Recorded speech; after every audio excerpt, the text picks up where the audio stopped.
a lot of anger out there, a lot of betrayal of the grassroots out there, and that's the key. It's the grassroots. The people in here, I think they're already part of this system. It'll be interesting to see what happens tonight when Bernie speaks, if there will be some kind of, Exactly. Well, David, I know this. You're doing a fabulous job. So is the rest of the crew. Stuff happening every few minutes. Folks have to watch Infowars.com for the latest developments.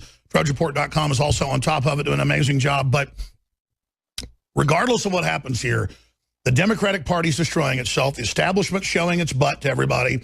It's showing its skirt. This is irrevocable damage to the globalist. And they're going to have so much trouble ever putting this back together again. And we know the people that are going with the Hillary steal. They are the enemy. These are the folks that need to be held accountable. Yeah, absolutely. And they need to understand, too, and they've seen this as it's gone along. Even before they started, you talk about her being the Lance Armstrong of politics, that's like giving him 15% into the race before they even started. That's where she was with the superdelegates. Sherry had 15% of the delegates. Yeah, because a lot of the other folks were on drugs and stuff. He was just winning so well that he was kind of the scapegoat. And by the way, I don't like the guy. But this is like just giving her the race and she never gets on a bike and she weighs 800 pounds.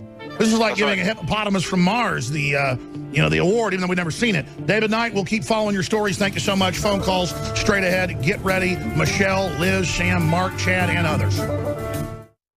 Your phone calls are only about 1 minute away. But first, I mentioned it, but you shouldn't just mention something like this. You should show it. Hillary, during a press conference announcing Kaine as her running mate, they were asking people on the press conference, how many of you are naturalized citizens? Just simply playing to that, opening up the gates, bringing in a big enough voting force to do whatever the globalists want. And she said that she's naturalized. And one of our crew members had a good point to make before we play the clip, CJ. Where do you think she naturalized from? I think she immigrated from hell. Burning fire of Hades. I'm telling you, she immigrated from somewhere, I guess. And people think she doesn't know what that means. She does. She thinks her constituents are so dumb, she just wants to show solidarity. See, this is upside down world. So let's go ahead and play the clip. If you haven't done this, go to a naturalization service where people become U.S. citizens. It is, how many of you, raise your hand if you have been a naturalized citizen. If you, yeah, wow. Thanks for choosing us. Thanks.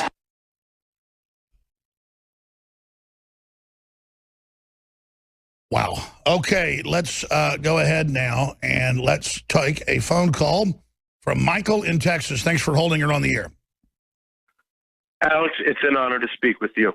I saw Hillary's America yesterday. I knew most of it because I consider myself very awake and very informative. The prime directive here is to stop the Clinton crime family. And after yesterday's film, it even makes that even more important. And on your show, sir, I challenge every Never Trump, every black American, and every left-wing sycophant, spend the $10, see the movie, and then I dare you to ever vote Democrat or stay home again. Well, listen, the Never Trump people, most of them are moles. They've always been operatives. They're handlers. They're Democratic Party people forever. That's how they took over the Republican Party with George Herbert Walker Bush. They know what they're doing. But yes, especially the Bernie people, they should all vote for Trump. It's key to reach out to them. It's key to get them in swing states and other areas. But here's the problem. They stole it in California already from Bernie. They're going to steal it from Trump. So Trump has to start beating the drum. Hey, crooked Hillary, you stole it from Sanders. He really won. Here's the numbers. Don't think you're doing it to me, witch. And believe me, Trump was meeting last night. I'm authorized to say that. It's really the big news. People don't care. I break all this big news. Preparing to try to defeat the steal. I mean, it is on, Michael. Yes, it is, Alex, but we cannot be deterred for 1 minute. And you talked about spreading the word. You have said for months now that you want people to do their own podcasts, do their own YouTube channels. I've been doing mine for 6 years.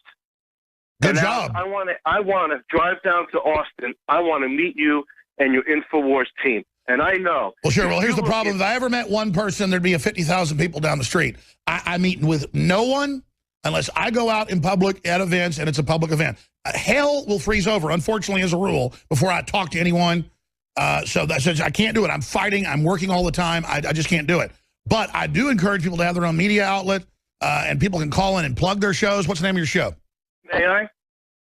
Yeah, I just said so. May I promote my own stuff? I just said, go ahead. Quick? Yeah. Okay. I'm on 10 a.m. Central Time. That's my podcast, Monday through Friday. It's called Mike's Hot Seat. Left is never right. And my Facebook page is called Seeking Higher Truth. And like all right, I got to jump. I got to jump. But listen, brother, I think you're a regular listener, but I don't screen your calls. You can call in. I love people plug their stuff, but you don't have to sit there and like, wow, I can really talk about it. People call me and say, can I paint InfoWars on the side of my building? Absolutely.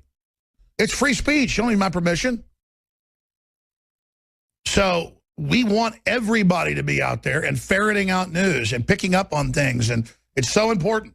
I'm going to go to break and make more calls, a long segment, but listen, so many times it's a smaller YouTube channel or a blog or a website or a radio show that's local that sees the big event or sees the lie, that puts it out, points it out, that then gets picked up nationally, globally.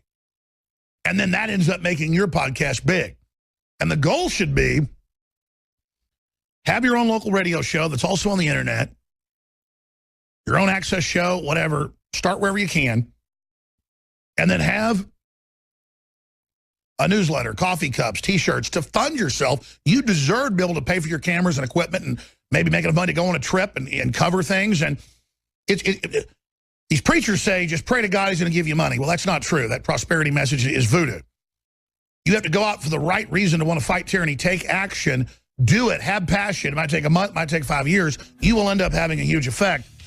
And then you should be able to fund yourself. What the Clintons and the Clinton Foundation and the Clinton Library were so scared of in those thousands of pages that the media got when they sued and got them, WorldNet Daily, was we can't let a new media start in the early 90s and fund itself. We have to demonize anybody that has a media outlet outside of mainstream news that's making any money.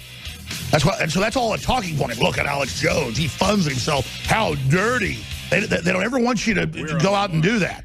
We have to build our own economy. Coming up on Wednesday, 28-hour marathon broadcast in the middle of Hillary's coronation.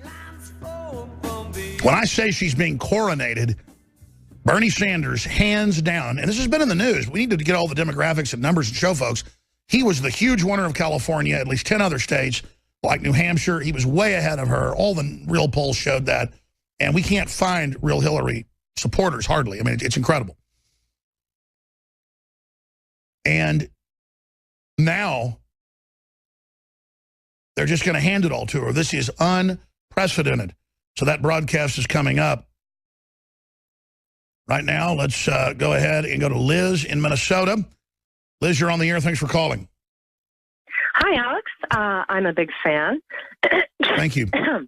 Excuse me. And I was just wondering, I've been paying attention to the DNC, and my boyfriend and I have been watching your show and CNN, and we just saw Bernie Sanders endorse Clinton and trying to get all of his supporters to back her. And we thought this was a little odd because he has yet to drop out or concede. And so, and like you said, it's hard to find a Hillary supporter. So, in fact, I believe he got booed on stage.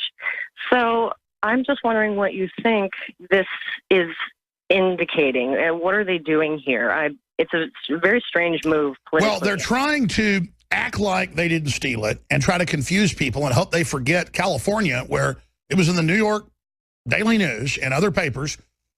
In fact, we should pull those articles back up, that they chose Hillary as the winner at a rich guy's house with the Associated Press and the superdelegates. They got together and all convinced themselves, hey, we're not even elected. We're governors and people, but we're just going to say we're going for Hillary, so here's who's going to win tomorrow. And then they announced on the news, though, here's the numbers of Hillary and him on air. That's all a fraud. It's crazy town. It's like a horse, beating another horse by a mile in a 2-mile race. And there's video of the horse winning. It's standing over on the side of the grass, eating grass or peeing or whatever they do after they race. That's what they tend to do. That's why I said that. And there's the other horse is still running around. It's Hillary. And they're just telling us she's the winner. So it's so over the top, people have trouble even computing it. But Sanders has halfway said, we're going to fight for our values into the convention, but Hillary is, you know, he's kind of halfway done it. And so I think he's going to say, we must be unified, we must work to reform this system of the Democratic Party and problems there. But I will continue to work for you. But Donald Trump and his fascism and racism and white people do not know what it's like to be poor. And so I think you're still going to see some of that. I no! No!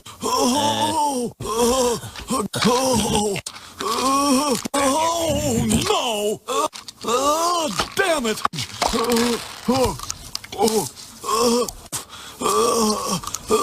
Oh no! Did you know that the principal from Beavis and Butthead actually is Bernie Sanders? He was the voice. Watch your mouth, you little sons of bitches! What? No. He didn't wear a wig on the show, though.